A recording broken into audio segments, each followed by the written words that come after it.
Senator Reed has championed for 10 years, over 10 years now. He has committed himself to it for a very long time, and he has been very public about his passion to passing this specific bill.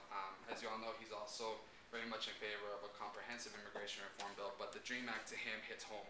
It's an issue that he hears about from students regularly. We're constantly sending him memos. He's constantly being introduced to students who are in a bind at no fault of their own, and really what they want is an education and an opportunity to succeed in the country, with the ability to potentially obtain a legal permanent residency or other legal status here in the country. So during election season, as you all know, Senator Reed did commit himself to staying on top of the DREAM Act and comprehensive immigration reform after elections, which we thank you very much.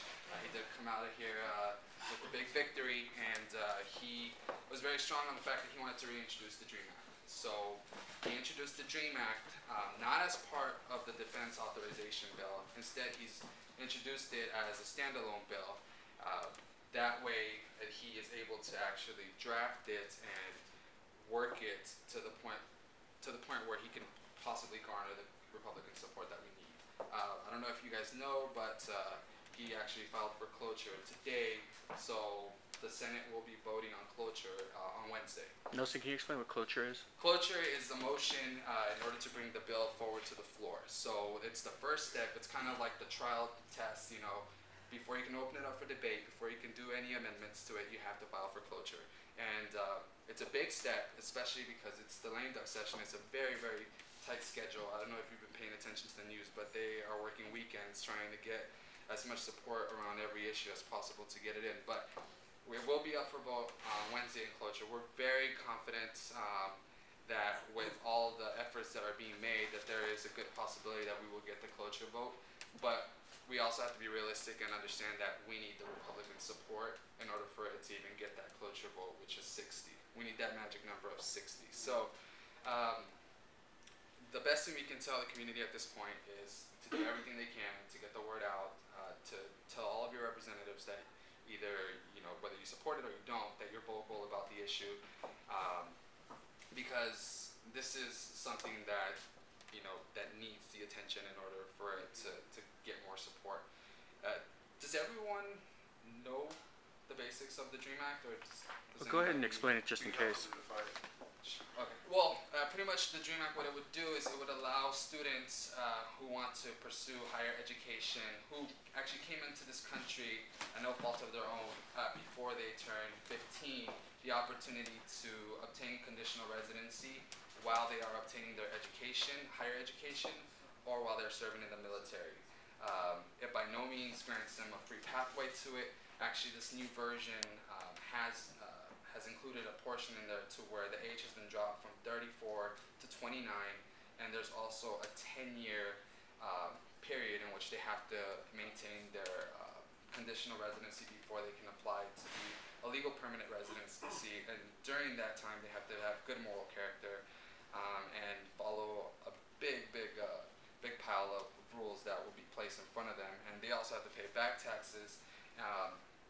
But it clearly gives them that pathway, which is what many students are asking for at this point. They want their education and they want to be able to serve their country, but at the same time, they want to be here lawfully. Some kids here have been here since they were 3 months old, and they're still waiting for their status to be changed, and it's still not. So that's pretty much the basics of it.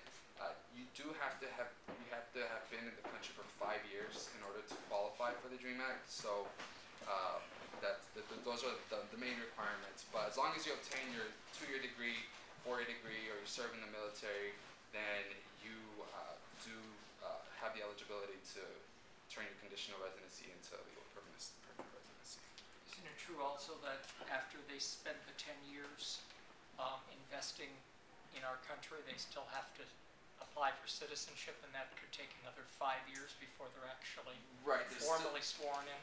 Exactly. They still have So to it's actually a 15-year odyssey. In many instances, that's what's been purported on CNN for the last few weeks. I mean, it can be less, it can be more, but the reality is that you're right. They do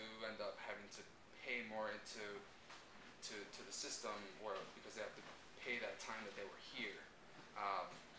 But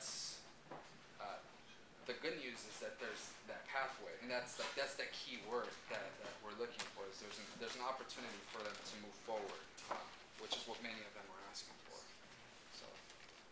So, from my understanding, we're 4 Republicans short in the Senate.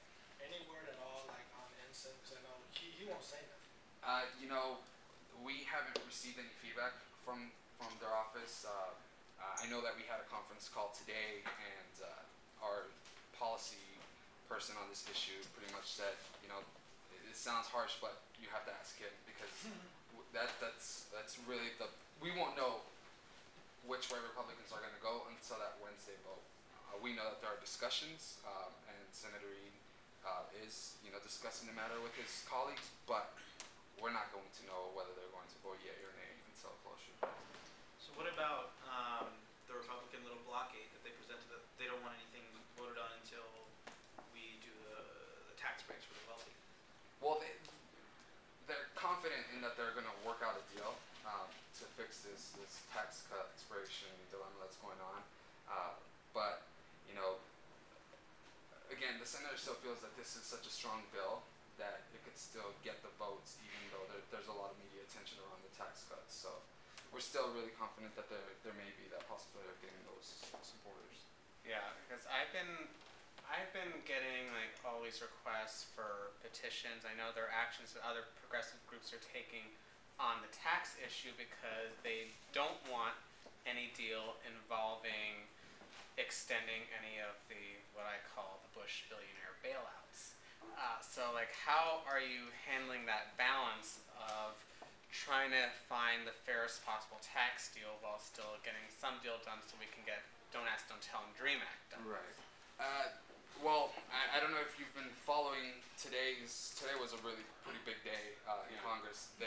It's been said that the president has potentially worked out an agreement with his Republican colleagues in Congress to where there is going to have to be some give and take. But I'm already starting to hear from some progressive groups saying they don't want this deal. So I mean, how can